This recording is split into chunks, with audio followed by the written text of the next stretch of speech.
Hello everyone! As part of my project celebrating Dust 514's legacy in the run-up to the 10th anniversary of its shutdown, CCP Rattati agreed to an interview to discuss all things New Eden FPS related. Since this included a good amount of Vanguard, I thought editing it down in the run-up to Fanfest 2026 would be a good idea. We start off discussing the Dust 514 orbital bombardment mechanics before talking about what a future Vanguard and EVE Online link might look like. So, let's get started. Well, I was going to say, like, in terms of, do you feel like we kind of suffered from a little bit of, I don't want to say lack of ambition when it's obviously a very ambitious link, but being kind of constrained to just within Malden Heath, I mean, it was kind of difficult for a lot of you players to kind of engage, or, you know, if it's not in their local. Do you think opening it up to wider New Eden would have helped? I don't know. I think there's a missing, like, the incentive was missing for. Yeah, it's a fun thing to do once. How do you promote something that like becomes like a daily routine, or like a reason to really collaborate to get these kind of moments of real victory in some way. So yeah, it felt like Dust players were able to like get Eve players to help them in a match, like at the high stakes matches. But I don't think the Eve players ever felt like they got anything from it really. So I think creating a mutual kind of incentive program would be important rather than like for adoption. Specifically on the Molten Heath stuff, like I don't know. I can't. I don't think that was the issue, at least. Because I think, because I used to do factional warfare ones, dropping from Eve, like trying to link it to the kind of the racing across space to get to the planet to then drop it down was the challenge. I mean, you get good LP payouts, but it was always a bit of a challenge in the logistics to kind of support. Yeah, I think it might work better now, like with these faction warfare battlegrounds and all that stuff. Like, there's faction warfare is way more vibrant now, way more played. It's something we invested a lot in on the Eve side, so that's where all and any Vanguard links will be in faction warfare and low sec, for sure. Sounds good. Do you think we'll ever see the return to orbital bombardments or something similar? Um, I think we'll see an OB for sure. I think that's just one of the weapons like the war clones have, is to be able to get that kind of support. MCC bombardment versus warboard, like all that stuff, I think it's a power scale more than anything else. But yes, we are actively pursuing a meaningful link through faction warfare between Vanguard and EVE, for sure. The EVE convoys, the Nemesis event was one of those, is to try, okay, what is that mutual incentive? Like, how can we help each other get like a certain goal or certain like special rewards or whatever. So we've been investing a lot of time into figuring that out. And if you haven't seen the director's letter from January, I recommend it. We talk about military campaigns, the future of like a multi-year or at least a multi-expansion plan on the EVE side, with the ultimate goal to integrate basically into like the Vanguard activities into these campaigns. So if the EVE players see the Vanguard players as useful allies in completing these military campaigns early, or that's what we want. We want this kind of call to arms, social mobilization that EVE players and Vanguard players seek each other out on Discord and say like, hey, let's win this Galente campaign together, or let's go for this Amar thing or whatever. Because whatever it's lore reasons or role playing or just plain old competitive spirit, like I would love to see the kind of the young pukes and all of these kind of faction warfare kind of leaders actually look at the Vanguard players as a companion or an ally in this fight. That sounds good. Because I mean, obviously we've had the kind of the Vanguard playtests before. We've had those kind of affecting EVE and sort of things, but I feel like that's much more of a kind of a proof of concept, like kind of technical tests to make sure the kind of like behind the scenes stuff all works together. So like, yeah, I'm looking forward to the kind of more integrated, more kind of like, I'd say narrative focused, but like where there's kind of more meaningful connections between the two, where you have much more kind of an agency over what's happening. So, for example, because the latest one was the kind of the convoy situation where you're completing contracts that kind of spawns convoys, but there was kind of a disconnect in terms of like you had no influence on where those convoys were spawning. Yeah, absolutely, absolutely. That's a step. So, we learn a thing from every event. This one was basically like the first time. So it's also it's not just technical. It's like, can we send the message and they receive it and everything works and the UI and all that, like just like that works. But then it's just the economic risk as well, or the perception risk or whatever. So we are just treading lightly on this. We could have done bolder things on just like, carving things out or spawning them here, but we are just being careful on where and how. In theory, it could have been very easy to have like expedition 1, 2, 3, 4, and each of them generate a convoy in like in the faction warfare quadrants or whatever, so that you would be able to target like an area if you wanted to just do those expeditions, for example. So we have loads of like little ideas on how to influence where things happen on the other side, or where things don't happen. That's also like a thing. You could suppress something happening. So there's like, yeah, I think the sky's the limit here. It's just to figure out like what is an interesting evergreen link, something that you can just turn on that incentivizes both people. Like on the Vanguard side, you can just be motivated by doing it without knowing what EVE is at all. It's just like a special expedition or something that gives you standings or LP or whatever. So you have your own motivation to do that. And then you have your social. Maybe someone just asks you to do it. They show up on Discord and say like, hey, I'm looking for 10 Vanguard to do this objective today. And like, I have nothing better to do. And who the hell are you? And then you're like, you understand that they're an EVE player. This happens all the time in Dust. You'd be like you'd be in comms, and then someone says like, or is anyone doing this thing today? And you're like, okay, where are you? Like, I'm an EVE player. And then eyes would open. You're like, you're talking to me from another game, and like, and we're trying to do this. I think that's compelling on its own. But then also, like, when you get into this, then the actual the win condition of the campaign may start to matter. Like, you just want to win that because that's your impact.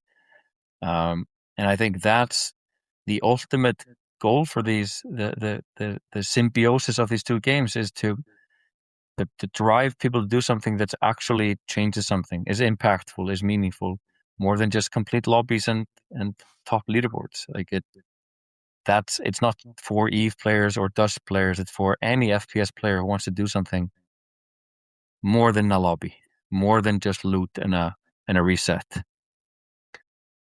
Yeah, because I think that's the kind of the great appeal, being able to like kind of lean into the I would say the permanence, but like like kind of the long term setting of doing it. Yeah. And yeah, because the challenge I find with Battlefield, enjoy it, playing Battlefield 6, but there'll be a time when I kind of like play it for the last time because I've done the same experience so many different times. But like it being an evolving universe in EVE and Vanguard means that hopefully you'll have that kind of longevity in terms of enjoy it for years. Yes, exactly. I do the same. Like I love my Battlefield. I've played more hours in Battlefield than any other game, but I sometimes wish, why don't I have a world map or something where the stuff I do matters to something, like in any context. Just if it's a season that like it's axis against allies, or like some kind of impact would be fun, not just completing a season pass. Yeah, I mean, I'm talking of the director's note. You mentioned about combined arms. So I think that kind of relates to the integration of like EVE and Vanguard, right? In terms of like, I think Speaker has put you off too much of tanks Yeah, in the New Eden. boots on the ground and the pilots in the sky or space. Yeah, that's the combined arms. I noticed that. No, it's not about tanks. Not yet. Ah, fair enough. Yeah. Well, I think what I find interesting is like people's various different kind of like red lines. You know, like people who have played Dust before, and what's the thing that Vanguard needs to have, and for all of them to keep playing. You know, with like a kind of a futuristic setting, combined arms, all these are kind of other side of things as well. So yeah, it's been interesting to see who plays Vanguard. Uh, I think the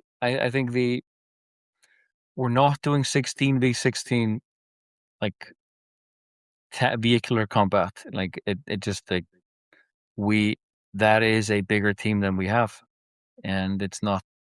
It's a part of the vision to be able to maybe do that as a long-term game where we build into different modes, etc. But that is in no way a sustainable like plan for a smaller team than like the big AAA guys to be able to build multiple weapons, multiple tanks, like we have to be much craftier, much kind of yeah, smaller in scales, smaller in scope, smarter in scope. Try to figure things like what can work. What is the seed that allows us to grow? Like, and that I think can be done in a very compelling extraction adventure shooter where there is a bigger impact between. Like, it's not a reset, but you are going through a very similar loop as Dust. Like, obviously it, you go down, you do objectives, and you leave with loot.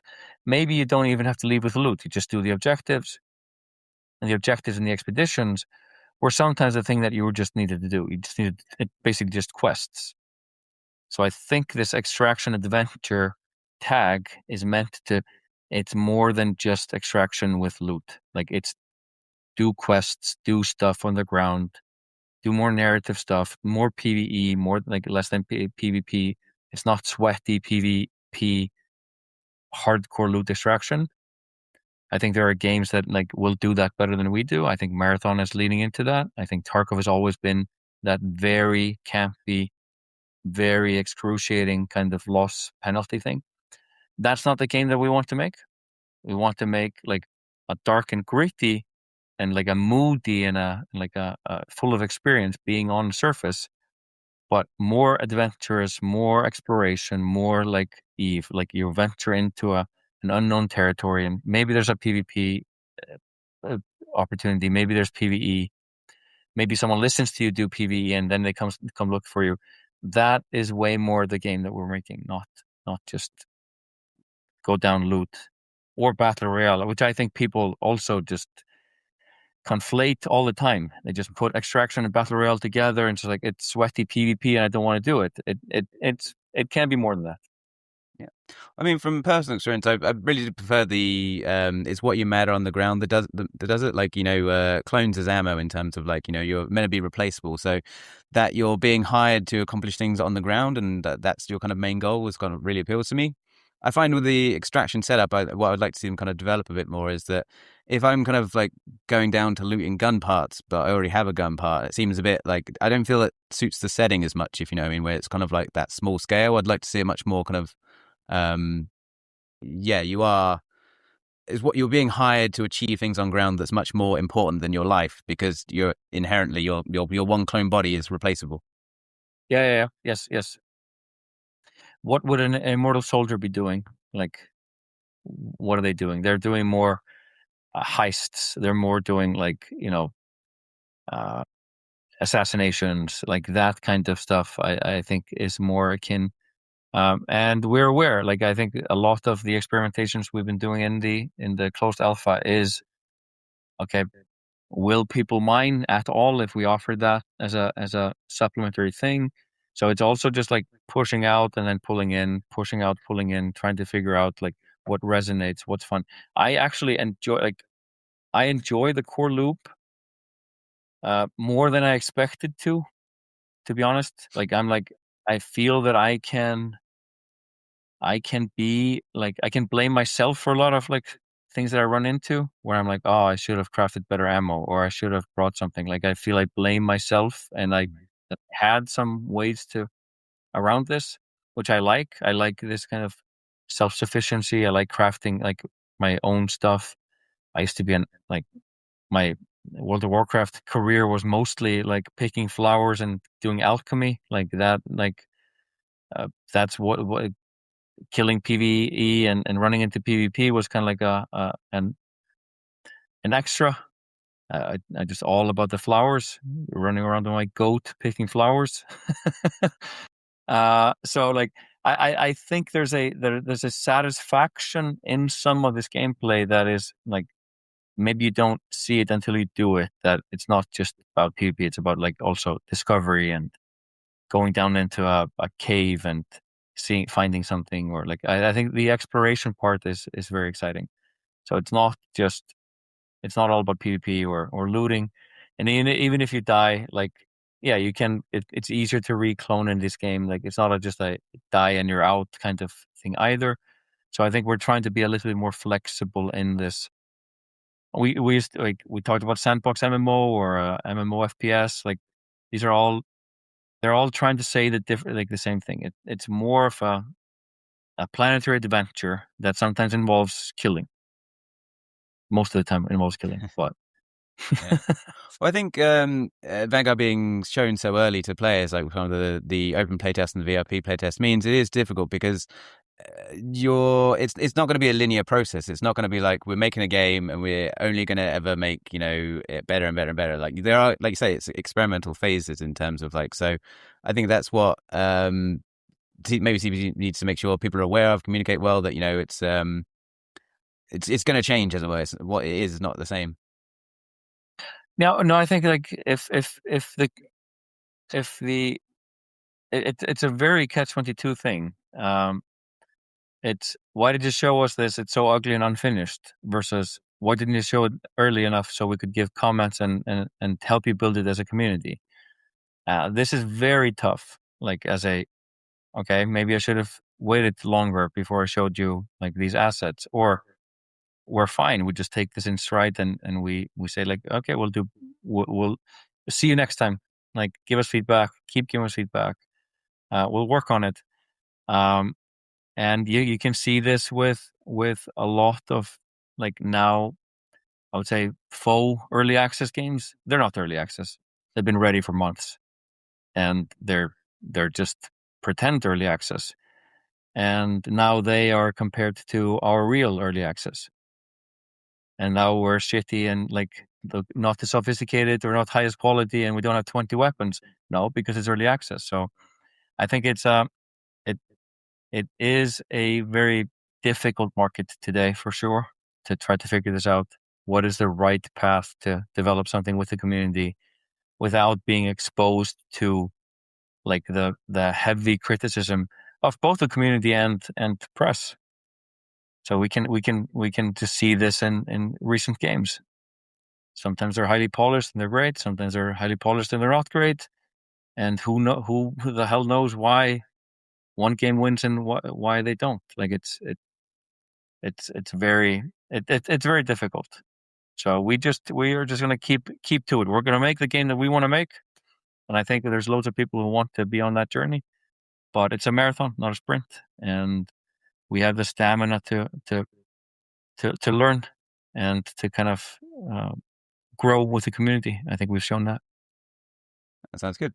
I mean, yeah, like you say, there's plenty of casualties out there in the kind of the game space at the moment with the kind of recent launches. I mean, who do you see Vanguard's market kind of being in terms of, do you expect, let's say, like 50-50 EVE players and like general FPS, or, like obviously you could skew that, but who's your audience at the moment?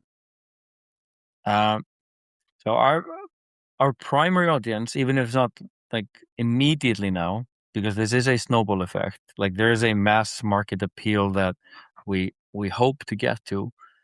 But it's not really EVE players. They're not enough to sustain a game and it's not made for EVE players. It's a new EVE universe game. that will appeal to EVE players for sure. But we are building for the people who want some kind of higher meaning. And this goes all the way back to MAG players and PlanetSide 2 players and like World of Warcraft players and DAOC players who wanted to change the world, but it never actually changed anything. You just won the Battle of Tarn Mill today, and then it's lost tomorrow, and nothing really changes. So I think that's the FPS player that wants something more than just reset a sequel. The latest game, something that persists, something that's there when you come back in 6 months or 9 months, something that just like is there.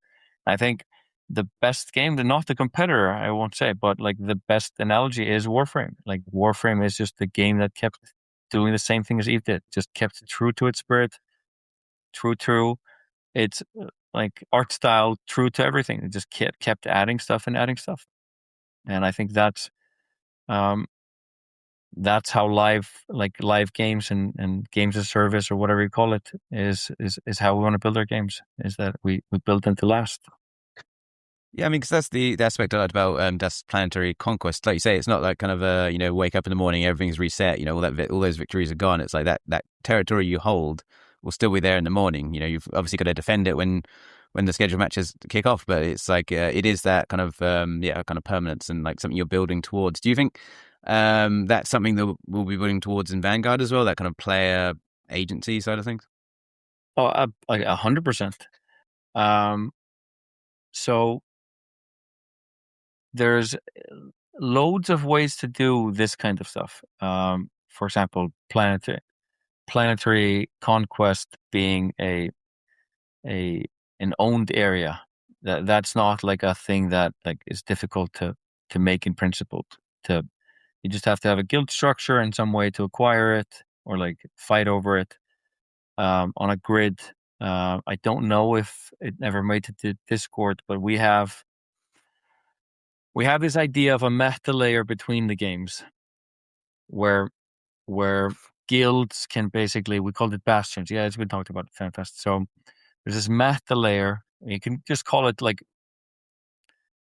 orbit. Like just imagine it as the orbit between space and planet, even if it's not like metaphysically the orbit, but like it's a layer.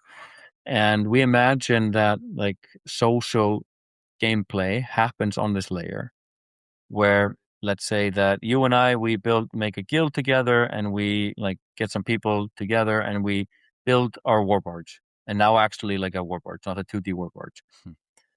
And we can move that warbarge around on this metaphysical layer. And by existing on this layer, you exist both on the planets, but you also exist in the EVE universe. So you're potentially an entity that you can interact with as an EVE player. And that interaction is like up to us. It could be something that just helps you in your day-to-day life. It might be an influence in faction warfare. It might be just imagine it as a buff of some sort. So you will now start to social mobilize. You would be incentivized as an EVE player to have loads of little guild warbarges in your area, just kind of like a beehive. It's just good for you and your garden to have this. So you will promote it. You will help. You'll try to get more players to join your corporation or live in your garden. That's basically it. Not necessarily like be in your corporation. These are two like autonomous beings or corporations, but it's a symbiotic thing. And this is what we call bastions. I think warbarges is an easier term for it. And I think that's something it's a collective thing for the Vanguard players to do and build towards, kind of like a social space or a social hub. But also something that becomes the manifestation of that clan or guild in EVE. So a very simple version of it would be, if you know the item trader concept in EVE, basically these kind of roaming merchants that we introduced. That could be basically a war barge. You like if a war barge is in your area, you can go buy cool stuff from them. That's it, like a little black market. Yeah, So there's just like a million interesting things that like just like open your mind towards how do these games work together. Yeah. Well, I think as well, it's kind of the challenge that we know it's so early on in development as well. So these are all things like, we're looking forward to down the line, but it's kind of, getting there as it were. We're going to wait.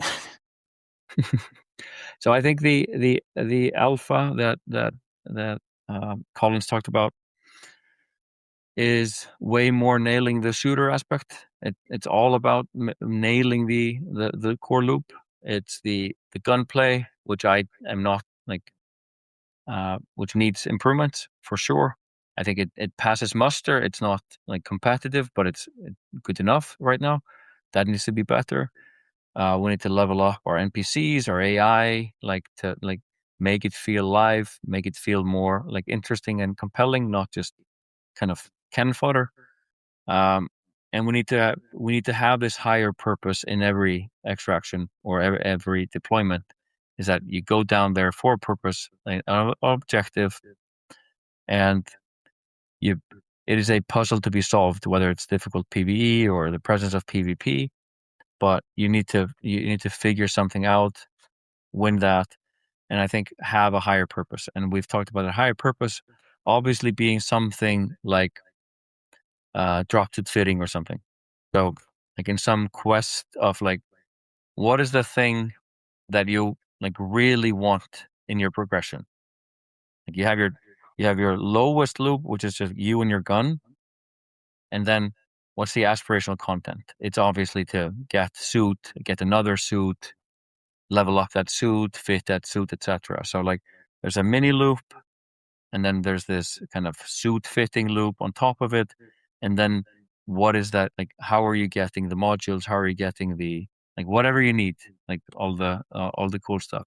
So we are also thinking about like the lore, the narrative, but also like what is a challenging thing? Like what's the aspirational goal in this game? Not just to kill PvP or other war clones. What's aspirational?